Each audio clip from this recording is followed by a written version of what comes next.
Were the Founding Fathers wrong to rebel against their government over a 1% tax without representation?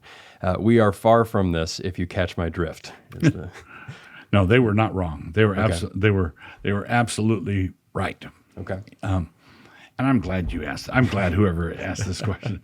It's one of my favorite topics. Okay. So they were not wrong because the issue was not the amount of the tax. The issue was the jurisdictional authority to tax. Okay. Right. So if I'm going through my mail and I get a piece of mail from the legislature of North Carolina and they tax me a quarter, okay, I would round file that because I have nothing to do with North Carolina. I've not been there recently. I don't owe them a quarter. They don't have any authority to tax me, right? I'm not represented in their legislature, and so consequently they can't just up and send me a tax bill, right? Now, it was that was the situation in the colonies.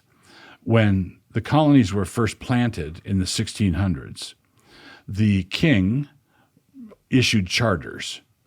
And in those charters, he stipulated the basis for their operations. The king was the executive in England, and the colonies operated according to the royal charter. And in the royal charter, they all had their own legislatures, and they all had the authority to levy taxes. That was the constitutional legal arrangement. Then later in the mid 1600s, there was the Cromwellian, the English Civil War. Charles I was executed. Cromwell ruled for about 15 years or so. Then there was the Restoration. Charles II came back, then James II, and then there was a second revolution in 1688, the Glorious Revolution or the Bloodless Revolution. So in the 1600s, one king had his head chopped off, and another king was run out of the country. Okay, so two revolutions in England, and this was orchestrated by Parliament. Parliament was the ascendant power in England because they disposed of two kings, right? Now, then they started looking around in the end of the 1700s, and then the Parliament said, "Hey, the colonies, let's levy a tax on them." Well, the Americans had, for a century or so, been conducting their own affairs, levying their own taxes according to the law, according to the British Constitution. And them getting a tax bill from Parliament was like me getting a tax bill from North Carolina. Parliament had no legal authority to tax them anything. And so the issue wasn't the amount of the amount of the tax. The issue was whether Parliament had the authority to tax Englishmen who were not represented in that Parliament. Right. They had their own representatives in their own parliaments, in their own legislatures. So the issue was a principial one.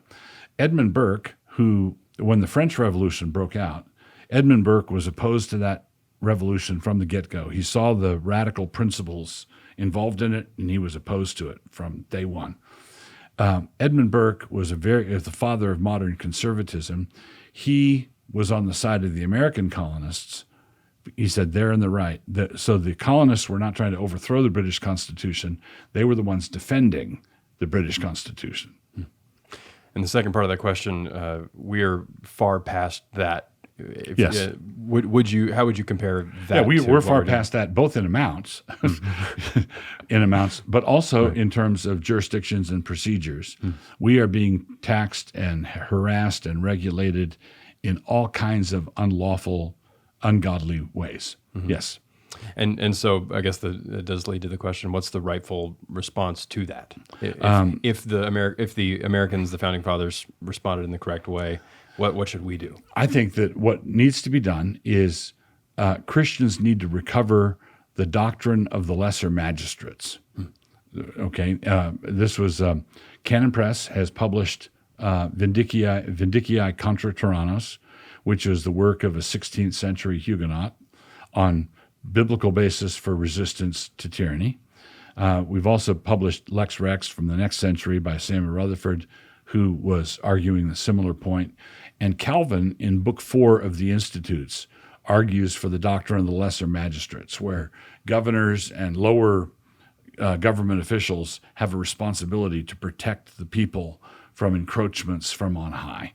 And then there's another book by Glenn Sunshine that Canon also published called Slaying Leviathan. That's a great introduction to the history of Protestant resistance theory. So Protestant resistance theory is a thing. The American War for Independence was a primo example of it in action, and it was just really, really good. Another book, Justifying Revolution, I forgot who wrote that.